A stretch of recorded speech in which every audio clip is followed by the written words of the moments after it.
প্রিয় কর্মরত এবং অবসরপ্রাপ্ত কর্মী বন্ধুরা, আমি শ্যামল কুমার মিত্র, সভাপতি, confederation of state government employees. আজকে একটা বিশেষ বিষয় নিয়ে আপনাদের সামনে উপস্থিত হয়েছি। ওয়েস্ট বেঙ্গল হেলথ স্কিম 2008 বিষয়টি নিয়ে পূর্বতন সরকারের আমলে আমি বহুবার সোচ্চার হয়েছি, কিন্তু পূর্বতন সরকারের কর্ণগোচর করাতে ব্যর্থ হয়েছি। নতুন সরকার ক্ষমতায় এসেছে, স্বাভাবিকভাবে জনপ্রত্যাশা প্রবল, এবং আমরা সেই সরকারের কাছেও এই ওয়েস্ট বেঙ্গল হেলথ স্কিম নিয়ে আমাদের বক্তব্য তুলে ধরতে চাইছি।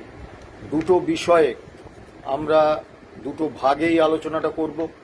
প্রথমটি হচ্ছে ওয়েস্ট বেঙ্গল হেলথ স্কিম 2008-এ শিক্ষক, শিক্ষাকর্মী, বোর্ড, কর্পোরেশন সহ আন্ডারটেকিং সহ সমস্ত রাজ্য কর্মীদের অন্তর্ভুক্ত করার যে দীর্ঘদিনের দাবি, সেই দাবির প্রসঙ্গে। এই ওয়েস্ট বেঙ্গল হেলথ স্কিমে 31/3/2024 পর্যন্ত 16 বছরে রাজ্য সরকার ক্লেম মেটাতে সর্বমোট খরচ করেছেন 256,78,00,000 টাকা। আর এই স্কিমে প্রিমিয়াম বাবদ সরকারের বার্ষিক আয় হচ্ছে 134 কোটি টাকারও বেশি। কারণ এই স্কিমে অন্তর্ভুক্ত হতে গেলে আমরা যে 500 টাকা করে চিকিৎসা ভাতা পাই, সেটা খর্গ করতে হয়, অর্থাৎ সেই প্রতি মাসে 500 টাকা, বছরে 6,000 টাকার বিনিময়ে আমরা এই হেলথ স্কিমে অন্তর্ভুক্ত হই কর্মরত এবং অবসরপ্রাপ্ত রাজ্য সরকারি কর্মচারীরা। তা স্বাভাবিকভাবে বছরে আয় 134 কোটি টাকা, এবং সরকার 16 বছরে ক্লেম মেটাতে খরচ করেছেন সর্বমোট 256,78,00,000 টাকা। স্বাভাবিকভাবে 2 বছরের প্রিমিয়ামের টাকা দিয়ে 16 বছরের ক্লেম মিটিয়েও একটা বড় টাকা রাজ্য সরকারের কাছে থাকে রাজকোষে, এবং 14 বছরের বছরে 134 কোটি টাকা হিসেবে প্রিমিয়ামের টাকাটা রাজকোষে অব্যয়িত অবস্থায় পড়ে আছে। অর্থাৎ এই স্কিমটা কিন্তু রাজ্য সরকারের কাছে অত্যন্ত লাভজনক একটা স্কিম। কাজেই এই স্কিমে শিক্ষক, শিক্ষাকর্মী, বোর্ড, কর্পোরেশন, পঞ্চায়েত, পুরসভা থেকে শুরু করে আন্ডারটেকিংসগুলোকে অন্তর্ভুক্ত করলে তাতে কিন্তু সরকারের 1 নয়া পয়সা অনুদান দিতে হবে না বা 1 নয়া পয়সা খরচ করতে হবে না, উল্টে রাজকোষে একটা বিপুল পরিমাণের অর্থ আসবে। ইতিমধ্যে কেরল, তামিলনাড়ু, পাঞ্জাব, মহারাষ্ট্র, অন্ধ্রপ্রদেশ, দিল্লির মতো রাজ্য সরকারগুলো তাদের সরকারি হেলথ স্কিমে শিক্ষক, শিক্ষাকর্মী সহ অন্যান্য রাজ্য কর্মীদের কিন্তু অন্তর্ভুক্ত করেছেন। পশ্চিমবাংলায় ব্যতিক্রম। কিছুদিন আগে একটি শিক্ষক সংগঠন মহামান্য কলকাতা হাইকোর্টে মামলা করেছিলেন ওয়েস্ট বেঙ্গল হেলথ স্কিমে তাদের অন্তর্ভুক্ত করার দাবিতে। সেখানে রাজ্য সরকার বলেছেন, যেহেতু শিক্ষক, শিক্ষাকর্মীরা রাজ্য সরকারি কর্মচারী নন, আর রাজ্য সরকার পোষিত অন্যান্য রাজ্য কর্মী সংজ্ঞায় সংজ্ঞায়িত, তাই তাদের জন্য এই ওয়েস্ট বেঙ্গল হেলথ স্কিম সম্প্রসারিত করা যাবে না। এখানে আমি দুটি বিষয় বলবো। প্রথমত, যে কোনো কর্মী সংগঠন মামলা করার আগে দয়া করে বুঝে নেবেন কোনটা মামলা করে আদায়যোগ্য আর কোনটা মামলায় করে আদায়যোগ্য নয়। সংবিধানের 311 নম্বর ধারা অনুসারে যখন কোনো রাজ্য সরকার কোনো একটি বিষয়ে রুল জারি করেছেন, সেই রুল জারি করলে তার ভিত্তিতে আদালতে মামলা করা যায়, কিন্তু যে বিষয়ে, যে দাবিতে, সেটি যত যুক্তিসঙ্গত, যত উচিত দাবিই হোক না কেন, যত ন্যায্য দাবিই হোক না কেন, তার সপক্ষে যদি সংবিধানের 311 নম্বর ধারা অনুসারে কোনো রুল রাজ্য সরকার জারি না করেন, সেক্ষেত্রে কিন্তু আদালতের মাধ্যমে সেই দাবি আদায় করা যায় না। এখন রাজ্য সরকার বলেছেন যে এটি যেহেতু রাজ্য সরকারি কর্মচারী নন শিক্ষক শিক্ষাকর্মীরা, তাই তাদের এই স্কিমে অন্তর্ভুক্ত করতে পারবেন না। রাজ্য সরকার মহামান্য কলকাতা হাইকোর্টে, মানে পূর্বতন রাজ্য সরকার, মিথ্যে কথা বলেছেন।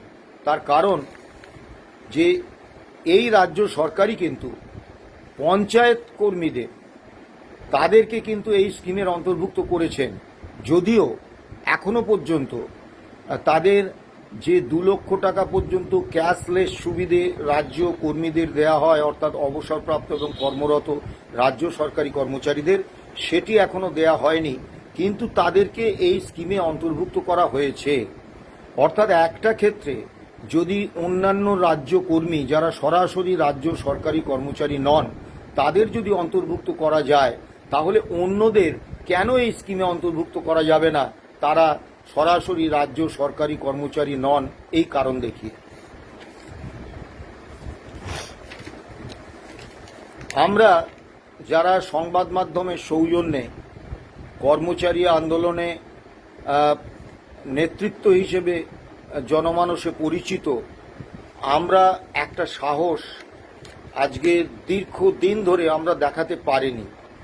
সেই সাহসটা দেখিয়েছিলেন সর্বশ্রী কয়েকজন শিক্ষক, সর্বশ্রী অনুপ সাহু, সীমন্ত ঘোষ, লুৎফুল হক, সিদ্ধানন্দ পুরকায়েত, অরুণ দাস, দীনবন্ধু বিদ্যাভূষণ। এদের অনেকেই আমার থেকে বয়সে ছোট, তবুও নত মস্তকে এদেরকে আমি প্রণাম জানাই। তার কারণ হচ্ছে এরা যে মানে ঐতিহাসিক একটি কর্মসূচি নিয়েছিলেন, যে কর্মসূচি নেয়ার দুঃসাহস প্রতিষ্ঠিত রাজ্য সরকারি এবং অন্যান্য রাজ্য কর্মী সংগঠনগুলো, বড় বড় সংগঠনগুলো আজ পর্যন্ত নেয়ার দুঃসাহস দেখায়নি, আমাদের সংগঠনও দেখাতে পারেনি। তারা কি করেছিলেন? ওয়েস্ট বেঙ্গল হেলথ স্কিমে শিক্ষক শিক্ষাকর্মীদের অন্তর্ভুক্তির দাবিতে সুদূর কোচবিহার থেকে নবান্ন পর্যন্ত পদযাত্রা করেছিলেন। আমার বাড়ি সিঙ্গুরে, তা বাবা তারকনাথের কাছে তারকেশ্বরে ওই বৈদ্যবাটি ঘাট থেকে জল নিয়ে, গঙ্গার জল নিয়ে হেঁটে ভক্তরা তারকেশ্বরে যান। তার পরের দিন আমরা যখন অফিস আদালতে যাই ট্রেনে, দেখি তারা ফিরছেন, তাদের কি অবর্ণনীয় একটা কষ্টকর চেহারা, তাদের পায়ে ফোসকা পড়ে গেছে এবং ওই ট্রেনের মেঝেতে তারা বসে পড়েন, তাদের দাঁড়াবার মতো ক্ষমতা থাকে না। এখন এই বৈদ্যবাটি থেকে তারকেশ্বর পর্যন্ত দূরত্ব হচ্ছে 34 কিলোমিটার। এই 34 কিলোমিটার রাস্তায় হেঁটে যেতে তাদের এই অবর্ণনীয় অবস্থা হয়। সেক্ষেত্রে ভাবুন, এই অনুপ সাহুর নেতৃত্বে এই যে শিক্ষক মশাইরা, তারা সুদূর কুচবিহার থেকে এই নবান্ন পর্যন্ত 813 কিলোমিটার পদব্রজে হেঁটে এলেন শুধু একটাই দাবির সপক্ষে, যে ওয়েস্ট বেঙ্গল হেলথ স্কিমে শিক্ষক শিক্ষাকর্মীদের অন্তর্ভুক্ত করতে হবে। এটা মানে আমার কাছে অন্তত একটা অনন্য নজির, একটা ঐতিহাসিক কর্মসূচি, যে কর্মসূচি নেয়ার দুঃসাহস আমাদের সংগঠন confederation of state government employees আজ পর্যন্ত দেখাতে পারেনি। কিন্তু দুর্ভাগ্যের বিষয়, আজকের ইলেকট্রনিক মিডিয়া এবং সমাজ মাধ্যমের যুগে তারা যে অনেকটা রাস্তা গাড়িতে চলে আসবেন, কিছু রাস্তা হাঁটবেন যেখানে জনবহুল এলাকা, এর কোনো সুযোগ কিন্তু ছিল না। তারা পদব্রজে ওই 813 কিলোমিটার রাস্তা এসেছে নবান্ন, এসে নবান্নের কাছে হাওড়ায় তাদের আটকে দেওয়া হয়, এখানে এসেছে।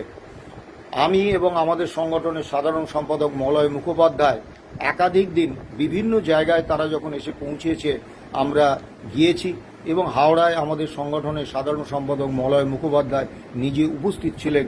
আমরা দেখেছি তাদের শারীরিক অবস্থার কি ভয়ঙ্কর অবনতি, তাদের মুখের দিকে তাকানো যাচ্ছিল না। কিন্তু দুর্ভাগ্যের বিষয়, পূর্বতন সরকার এই দাবিটা মেনে নেওয়া তো দূরস্থ, এই যে 813 কিলোমিটার রাস্তা অতিক্রম করে এই অনুপ, সীমন্ত, লুৎফুল, সিদ্ধানন্দ, অরুণ, দীনবন্ধু বিদ্যাভূষণরা হেঁটে এলেন, তার জন্য তাদের সঙ্গে একবার মানে দেখা করার সৌজন্য কোনো আধিকারিক বা কোনো মন্ত্রী দেখালেন না। তাদের আবেদনপত্র নবান্নে পুলিশের মাধ্যমে পৌঁছিয়ে দেওয়া হলো এবং আজ পর্যন্ত তাদের দাবি পূরণ হয়নি। পৃথা বিশ্বাসের নেতৃত্বে আমরা দি টিচার সোসাইটি দীর্ঘদিন ধরে এই দাবিতে আন্দোলন করছেন। আমরা কনফেডারেশন অফ স্টেট গভর্নমেন্ট এমপ্লয়িজের পক্ষ থেকে অত্যন্ত স্পষ্টভাবে নতুন সরকারের কাছে দাবি করছি যে অবিলম্বে ওয়েস্ট বেঙ্গল হেলথ স্কিমে এই শিক্ষক, শিক্ষাকর্মী, বোর্ড, কর্পোরেশন, পঞ্চায়েত, পুরসভা এবং আন্ডারটেকিংসের কর্মচারীদের অন্তর্ভুক্ত করুন। এতে রাজ্য সরকারের এক নয়া পয়সা আর্থিক ক্ষতি হবে না, উল্টে রাজকোষে টাকা আসবে। এবং রাজ্য সরকার, মাননীয় মুখ্যমন্ত্রী শুভেন্দু অধিকারী বারবার বলেছেন যে, এবং বিজেপির রাজ্য সভাপতি শ্রমিক ভট্টাচার্য অনেকবার বলেছেন, সরকারটা বিজেপি সরকার নয়, সরকারটা পশ্চিমবঙ্গ সরকার।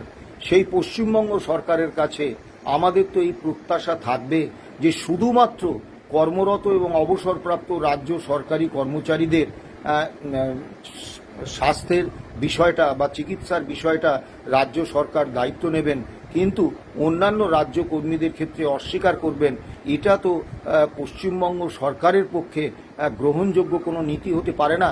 তাই আমরা মাননীয় শুভেন্দু অধিকারী মুখ্যমন্ত্রী তার কাছে আবেদন করছি, অবিলম্বে শিক্ষক, শিক্ষাকর্মী, বোর্ড, কর্পোরেশন, পঞ্চায়েত, পুরসভা, আন্ডারটেকিং সহ সমস্ত রাজ্য কর্মীদের এই স্কিমে অন্তর্ভুক্ত করুন। রাজ্য সরকারি কর্মচারীদের একাংশের মধ্যে এই ধারণা আছে যে যদি এদেরকে এই ওয়েস্ট বেঙ্গল হেলথ স্কিমে অন্তর্ভুক্ত করা হয়, তাদের বিভিন্ন হাসপাতালে বা চিকিৎসা কেন্দ্রে ভর্তির ক্ষেত্রে সমস্যা তৈরি হতে পারে, তাদের অসুবিধে হবে। আমরা অত্যন্ত সুনির্দিষ্টভাবে বিভিন্ন তথ্য এবং বিভিন্ন পরিসংখ্যান আমরা বিবেচনা করে দেখেছি। তাতে আমরা অত্যন্ত সুনির্দিষ্টভাবে বলছি, এই অন্যান্য রাজ্য কর্মীদের এই স্কিমে অন্তর্ভুক্ত করলে রাজ্য সরকারি কর্মচারী, কর্মরত এবং অবসরপ্রাপ্ত তাদের কোনো রকম সমস্যা তৈরি হওয়ার কোনো সমস্যা নেই। এবার দ্বিতীয় অধ্যায়ে আমি আসব, সেটা হচ্ছে এই যে ওয়েস্ট বেঙ্গল হেলথ স্কিম 2008, এইটা বামফ্রন্ট সরকার চালু করেছিলেন। অর্থ দপ্তরের নোটিফিকেশন নম্বর 7287, তারিখ হচ্ছে 19/9/2008। এটা নিঃসন্দেহে কর্মরত এবং অবসরপ্রাপ্ত রাজ্য কর্মীদের ক্ষেত্রে একটা আশীর্বাদ স্বরূপ। অর্থ দপ্তরের অডিট শাখার নোটিফিকেশন নম্বর 3473F, তারিখ হচ্ছে 11/5/2009। এই স্কিমে বিভিন্ন বেসরকারি ডায়াগনস্টিক সেন্টার, বেসরকারি নার্সিংহোম, হাসপাতাল, সেগুলোকে অন্তর্ভুক্ত করা হয়, তালিকা দেওয়া হয়। এইখানে আমাদের একটা অত্যন্ত স্পষ্ট বক্তব্য যে আপনারা লক্ষ্য করবেন যে রাজ্য সরকারি কর্মচারী এবং অবসরপ্রাপ্ত রাজ্য সরকারি কর্মচারী মিলিয়ে 6.5 লক্ষের বেশি, কিন্তু এই ওয়েস্ট বেঙ্গল হেলথ স্কিমে অন্তর্ভুক্ত হয়েছেন এ পর্যন্ত মাত্র 2,33,000 জন। তাহলে যেখানে 6.5 লক্ষের বেশি রাজ্য সরকারি কর্মচারী এবং অবসরপ্রাপ্ত রাজ্য সরকারি কর্মচারী, সেখানে কেন ওয়েস্ট বেঙ্গল হেলথ স্কিমের মতো এই রকম একটা মানে সুন্দর ব্যবস্থায় কেন 2,33,000 মাত্র পেনশনার এবং কর্মরত কর্মী অন্তর্ভুক্ত হলেন, বাকিরা অন্তর্ভুক্ত হলেন না? তার কারণ এই স্কিমের বেশ কিছু সীমাবদ্ধতা। প্রথম সীমাবদ্ধতা হচ্ছে ওই 3473F, তারিখ 11/5/2009, এতে যে সমস্ত নার্সিংহোম, বেসরকারি হাসপাতাল, ডায়াগনস্টিক সেন্টার এগুলোকে তালিকাভুক্ত করা হয়েছে, তার 92% হচ্ছে কলকাতা শহর বা তার আশপাশে। কিন্তু কর্মরত এবং অবসরপ্রাপ্ত রাজ্য সরকারি কর্মচারীদের বেশিরভাগ অংশ তারা বাস করেন কিন্তু গ্রাম বাংলায়।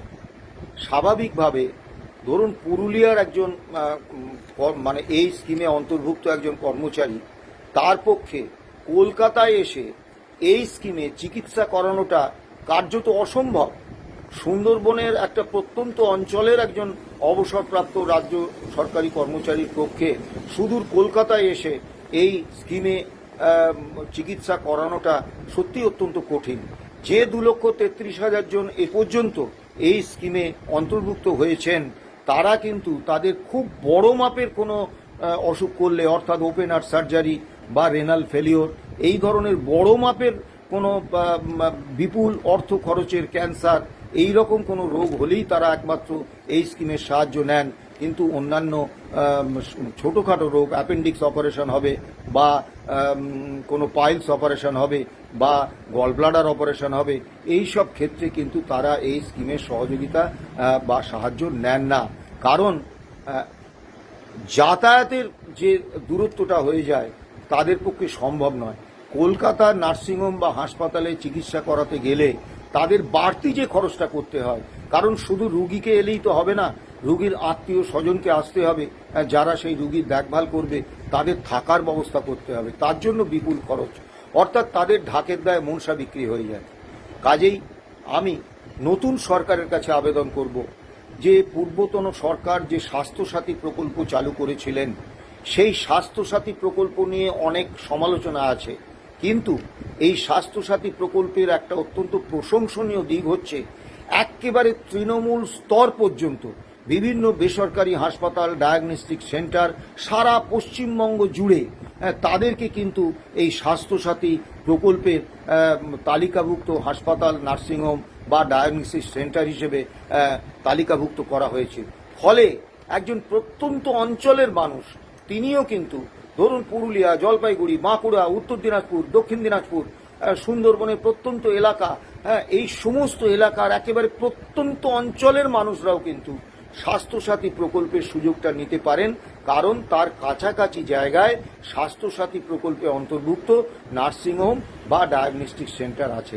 আমি নতুন সরকারের কাছে আবেদন করব যে আপনারা দয়া করে এই ওয়েস্ট বেঙ্গল হেলথ স্কিমের তালিকাভুক্ত যে হাসপাতাল, নার্সিংহোম বা ডায়াগনস্টিক সেন্টার রয়েছে, এটা ওই স্বাস্থ্যসাথীর যে নেটটা রয়েছে এই নেটটা ব্যবহার করুন।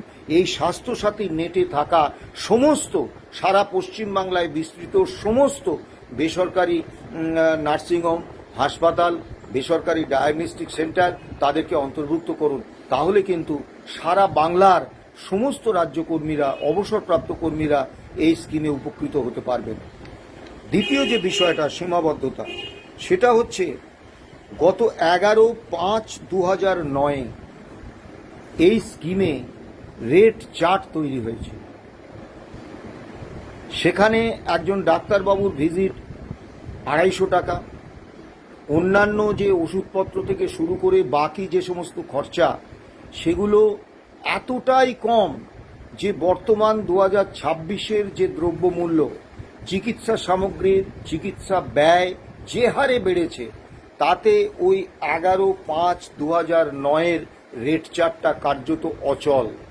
এবং তার ফলে কি হচ্ছে, কলকাতা এবং সংলগ্ন অঞ্চলের যারা এই হেলথ স্কিমে অন্তর্ভুক্ত, তারা যখন বিভিন্ন বেসরকারি প্রাইভেট হাসপাতালে যখন চিকিৎসা করানোর জন্য যাচ্ছেন, হয় সেই সব হাসপাতাল বলে দিচ্ছে যে আমাদের বেড খালি নেই, অথবা সেই হাসপাতাল পরিষ্কার বলছে আপনাদের ওই 11/5/2009 রেট চার্ট অনুসারে চিকিৎসা হবে না।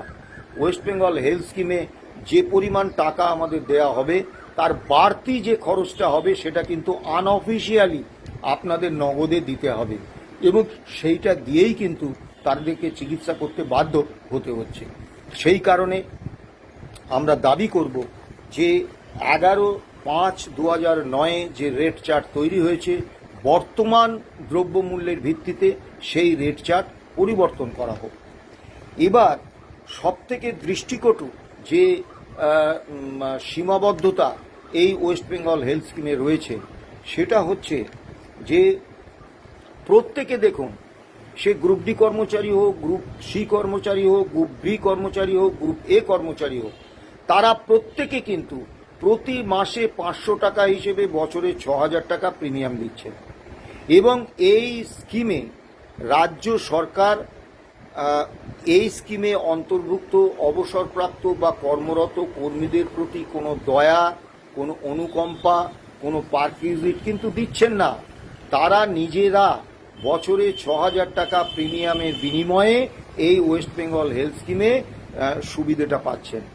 তা স্বাভাবিকভাবে এটা কিন্তু প্রত্যেকটি কর্মচারী তারা তাদের পদ নির্বিশেষে বছরে ৬,০০০ টাকা দিচ্ছেন, অথচ অর্থ দপ্তরের নোটিফিকেশন নম্বর ১২৮, তারিখ হচ্ছে ২৯/১১/২০২১, সেই অনুসারে যাদের বেসিক পে ১.৫ লক্ষ টাকা এবং পেনশন ৭৫,০০০ টাকা বা তার ঊর্ধ্বে, তাদের জন্য বড় প্রাইভেট কেবিন এবং অন্যান্য উন্নত একেবারে ব্যবস্থা। যাদের বেসিক পে ৬৯,৩৯০ থেকে ১.৫ লক্ষ টাকা, পেনশন ৩৪,৬৯৫ থেকে ৭৫,০০০ টাকা, তাদের জন্য ছোট প্রাইভেট কেবিন। যাদের বেসিক পে ৪২,২৬০ থেকে ৬৯,৩৯০ টাকা, পেনশন ২৩,১৩০ থেকে ৩৪,৩৯০ টাকা, তাদের জন্য সেমি প্রাইভেট ওয়ার্ড। যাদের বেসিক পে ৪৬,২৬০-এর কম, পেনশন ২৩,১৩০-এর কম, তাদের জন্য জেনারেল ওয়ার্ডের সংস্থান রাখা হয়েছে। এখন এই ওয়েস্ট বেঙ্গল হেলথ স্কিম কিন্তু দিনের শেষে একটা মেডিক্লেম পলিসি, যে মেডিক্লেম পলিসিতে বছরে ৬,০০০ টাকা প্রিমিয়াম দিয়ে উপভোক্তারা সুবিধা নেন। এবং এই ওয়েস্ট বেঙ্গল হেলথ স্কিমের যে মেডিক্লেম পলিসি, এটা পার্থক্য হচ্ছে এটা সরকার পরিচালনা করেন, কোনো বেসরকারি সংস্থা করেন না।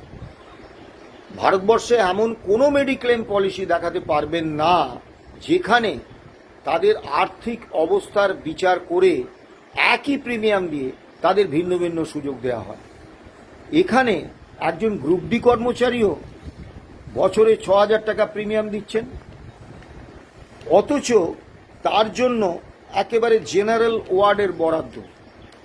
আবার একজন গ্রুপ এ অফিসার যার বেসিক পে ১.৫ লক্ষ টাকা বা তার বেশি, পেনশন ৭৫,০০০ টাকা বা তার বেশি, তারা কিন্তু বড় প্রাইভেট কেবিন পাচ্ছেন এবং অন্যান্য অনেক বেশি সুযোগ পাচ্ছেন। একই প্রিমিয়াম দিয়ে ভিন্ন ভিন্ন বেসিক পে বা পেনশনের বা কর্মচারীরা যে ভিন্ন ভিন্ন সুবিধে পাচ্ছেন, এটা কিন্তু ভয়ঙ্কর বৈষম্য। আমি নতুন সরকারের কাছে আবেদন করব, যেহেতু সকলে ৬,০০০ টাকার পেনশন প্রিমিয়াম দিচ্ছেন, কেউ বেশি দিচ্ছেন না, যাদের বেতন বা পেনশন বেশি তারা বেশি প্রিমিয়াম দিচ্ছেন না, কাজেই সকলের ক্ষেত্রে এক সুবিধে রাজ্য সরকার চালু করুন। তৃতীয় যে বিষয়টা আমাকে বলতেই হবে সেটা হচ্ছে স্বাস্থ্যসাথী এবং আয়ুষ্মান ভারত, এই দুটি প্রকল্পেই ৫ লক্ষ টাকা পর্যন্ত ক্যাশলেস সুবিধে দেওয়া হচ্ছে।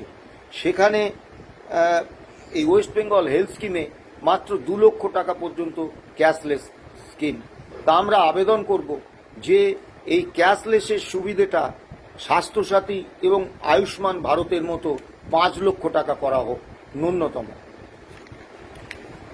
এর পরের যে বিষয়টা সেটা আমাকে খুব দুঃখ দেয়, কারণ হচ্ছে আইএএস আইপিএস অফিসারদের জন্য সেন্ট্রাল গভর্নমেন্টের যে হেলথ স্কিম সেটি রয়েছে এবং সেই সেন্ট্রাল গভর্নমেন্টের যে হেলথ স্কিম সেটি ওয়েস্ট বেঙ্গল হেলথ স্কিমের থেকে অনেক উন্নত মানের হেলথ স্কিম, তাতে সুযোগ সুবিধে অনেক বেশি। কিন্তু পশ্চিমবঙ্গ সরকার, পূর্বতন পশ্চিমবঙ্গ সরকার আইএএস আইপিএসদের একটু তৈলমর্দন করার জন্য, তাদেরকে একটু বেশি সুবিধে দেওয়ার জন্য এই ওয়েস্ট বেঙ্গল হেলথ স্কিমে অন্তর্ভুক্ত হওয়ার সুযোগ দিয়েছেন। মজার ব্যাপার হচ্ছে এই আইএএস আইপিএসরা এই ওয়েস্ট বেঙ্গল হেলথ স্কিমে অন্তর্ভুক্তির জন্য কোনো প্রিমিয়াম দেন না। একজন গ্রুপ ডি কর্মচারী বছরে ৬,০০০ টাকা প্রিমিয়াম দিয়ে এই স্কিমে উপভোক্তা হিসেবে নির্বাচিত হন, কিন্তু একজন আইএএস বা আইপিএস অফিসার কোনো টাকার প্রিমিয়াম না দিয়ে বিনামূল্যে এই স্কিমে অন্তর্ভুক্ত হন। এটা হতে পারে না। দ্বিতীয় যে বিষয়টা, অবসরপ্রাপ্ত আইএএস এবং আইপিএসরা তারা এই স্কিমে অন্তর্ভুক্ত থাকতে পারেন এককালীন ৪০,০০০ টাকা দিয়ে। অর্থাৎ দেখুন, বছরে ৬,০০০ টাকা প্রিমিয়াম যদি আপনি ধরেন, কম বেশি ৭ বছরে প্রিমিয়াম দিয়ে আইএএস এবং আইপিএসরা অবসরপ্রাপ্ত, তারা আজীবন এই ওয়েস্ট বেঙ্গল হেলথ স্কিমের সুবিধে নিয়ে যাবেন। অথচ রাজ্য সরকারি যে পেনশনার তারা কিন্তু ওই 6,000 টাকা করে বছরে দিয়ে আজীবন তাদের 6,000 টাকা প্রিমিয়াম দিতে হবে, তবেই তারা এই স্কিমের সুবিধে পাবেন। এটা কিন্তু চলতে পারে না। আমার নতুন সরকারের কাছে দাবি, অবিলম্বে আইএএস এবং আইপিএসদের এই স্কিমের বাইরে রাখা হোক। তাদের জন্য যেমন সেন্ট্রাল গভর্নমেন্ট হেলথ স্কিম আছে সেটা থাকুক। আমি ইতিমধ্যেই বলেছি যে প্রিমিয়ামটা অন্তত 5 মানে ক্যাশলেস এটা অন্তত 5 লক্ষ টাকা পর্যন্ত করার আমি দাবি জানিয়েছি। এর পরের যে অবস্থাটা বিভিন্ন ইউটিউব চ্যানেলে বিভিন্ন সংবাদ মাধ্যমে বারবার উঠে আসে যে এই ওয়েস্ট বেঙ্গল হেলথ স্কিমে চিকিৎসা করানোর পর বিল রিইম্বার্সমেন্টের ক্ষেত্রে পেনশনার এবং কর্মরত কর্মচারীরা বিপুল সমস্যায় পড়েন। অনেক পেনশনার যারা প্রত্যন্ত অঞ্চলে থাকেন, যারা অতটা অনলাইন ক্লেম সাবমিটে দক্ষ নন, তারা কিন্তু ভয়ঙ্কর সমস্যায় পড়েন। সেক্ষেত্রে আমি অত্যন্ত স্পষ্টভাবে একটা বিষয় বলবো, সারা পশ্চিমবাংলার এই ওয়েস্ট বেঙ্গল হেলথ স্কিমের সমস্ত ক্লেম সেটেলমেন্ট করার দায়িত্ব অর্থ দপ্তরের অধীনস্থ মেডিকেল সেলের উপরে। এই মেডিকেল সেলের সঙ্গে আমি ওতপ্রোতভাবে জড়িত। আমি বহুবার এই মেডিকেল সেলে গেছি এবং আমার একথা বলতে দ্বিধা নেই, এই মেডিকেল সেলের যে কর্মচারীরা আছেন তারা অক্লান্ত পরিশ্রম করেন। তারা অফিসে যাওয়ার পর থেকে কোনোদিন 7টা, 7:30, 8টা পর্যন্ত কাজ করেন। কিন্তু এই সারা রাজ্যের মেডিক্লেম, এই ওয়েস্ট বেঙ্গল হেলথ স্কিমের ক্লেম সেটেলমেন্টের জন্যে যে কর্মী বাহিনী দরকার, সেই কর্মী বাহিনী কিন্তু ওয়েস্ট বেঙ্গল এই মেডিকেল সেলে নেই। ফলে তারা আপ্রাণ চেষ্টা করেও জনপ্রত্যাশিত সময়ের মধ্যে এই ক্লেম সেটেলমেন্ট করতে পারেন না। কাজেই নতুন সরকারের কাছে আবেদন করব, অবিলম্বে এই মেডিকেল সেলের কর্মীদের অযথা মানে দোষ না দিয়ে যে তারা করে দিচ্ছে না তাই দেরি হচ্ছে। হ্যাঁ, একজন উপভোক্তা যখন দিনের পর দিন তার ক্লেমটা সেটেলমেন্ট হয় না, তাকে বিভিন্ন দূরবর্তী অঞ্চল থেকে ওই ফ্রি স্কুল স্ট্রিটে মেডিকেল সেলে যেতে হয়, তাদের সমস্যা হয়, তাদের ক্ষোভ হয়, তাদের বিক্ষোভ হওয়া স্বাভাবিক। কিন্তু এর জন্য ওই মেডিকেল সেলের কর্মীরা কিন্তু দায়ী নয়, তারা আপ্রাণ চেষ্টা করছে। তাদের সংখ্যাটা পূর্বতন সরকার একেবারে কৌশলগত অবস্থান হিসেবে এতটাই কম রেখেছেন যে তাদের পক্ষে আপ্রাণ চেষ্টা করেও এই ক্লেম সেটেলমেন্টটা সময় মতো করা সম্ভব হচ্ছে না। তাই নতুন সরকারের কাছে আমার দাবি থাকবে, অবিলম্বে এই ওয়েস্ট বেঙ্গল হেলথ স্কিমের যে মেডিকেল সেল, সেই মেডিকেল সেলে পর্যাপ্ত সংখ্যায় কর্মচারী নিয়োগ করা হোক এবং আধিকারিক নিয়োগ করা হোক, যাতে সময়ভিত্তিক সময়ের মধ্যে এই স্কিমে উপভোক্তারা তারা এই সুবিধাটা পেতে পারেন। সব শেষে একটা কথা বলবো যে শ্রমিক ভট্টাচার্য, মাননীয় সভাপতি বিজেপি পশ্চিমবঙ্গ শাখা, এবং মাননীয় মুখ্যমন্ত্রী শুভেন্দু অধিকারী আমাদেরকে একটা বিষয়ে অত্যন্ত আনন্দিত করেছেন। তারা উভয়ই বলেছেন যে অতীতের সরকারটা যেমন ছিল মমতা বন্দ্যোপাধ্যায়ের সরকার, তৃণমূলের সরকার, এই সরকারটা কিন্তু বিজেপির সরকার, শুভেন্দু অধিকারীর সরকার হবে না। এই সরকারটা পশ্চিমবঙ্গ সরকার হবে। সেই পশ্চিমবঙ্গ সরকারের কাছে আমার বিনীত দাবি যে দয়া করে এই ওয়েস্ট বেঙ্গল হেলথ স্কিমের আমূল সংস্কার করুন, বর্তমান সময়ে উপযোগী করে তাকে সংস্কার করে আনুন এবং অবিলম্বে শিক্ষক, শিক্ষাকর্মী, বোর্ড, কর্পোরেশন, পঞ্চায়েত, পুরসভা এবং বিভিন্ন আন্ডারটেকিংসের কর্মচারীদের এই স্কিমে অন্তর্ভুক্ত করান। কারণ আমরা মনে করি যে শুধুমাত্র রাজ্য সরকার, পশ্চিমবঙ্গ সরকার শুধুমাত্র সরাসরি রাজ্য সরকারি কর্মচারী, কর্মরত এবং অবসরপ্রাপ্ত তাদের প্রতি দায়বদ্ধ নন। তারা দায়বদ্ধ অবশ্যই এই সমস্ত অন্যান্য যে রাজ্য কর্মী রয়েছে তাদের প্রতিও। আরেকটি কথা বলবো, এই বিষয়ে যারা দীর্ঘদিন ধরে কাজ করছেন আমরা দূর থেকে এই স্কিমে শিক্ষক শিক্ষাকর্মী বা অন্যান্যদের অন্তর্ভুক্তির দাবি করছি, কিন্তু যারা সরাসরি এই দাবিতে দীর্ঘদিন ধরে আন্দোলন করছেন, অর্থাৎ ওই পৃথা বিশ্বাসের নেতৃত্বে আমরা দি স্টুডেন্ট সোসাইটি, আবার এই অনুপ সাহু, সীমন্ত ঘোষ, লুৎফুল হক, সিদ্ধানন্দ পুরকায়েত, অরুণ দাস, দীনবন্ধু বিদ্যাভূষণের মতো শিক্ষক মশাইরা, সম্মানীয় শিক্ষক মশাইরা যেভাবে দিনের পর দিন এই স্কিমে অন্তর্ভুক্তির দাবিতে লেগে আছেন, তাদের সঙ্গে আলোচনা করুন। আলোচনা করে পুরো সমস্যাটা বুঝে এই ওয়েস্ট বেঙ্গল হেলথ স্কিমের আমূল সংস্কার করুন এবং সমস্ত রাজ্যকর্মীদের এই স্কিমে অন্তর্ভুক্ত করুন। ভালো থাকবেন, সুস্থ থাকবেন। নমস্কার।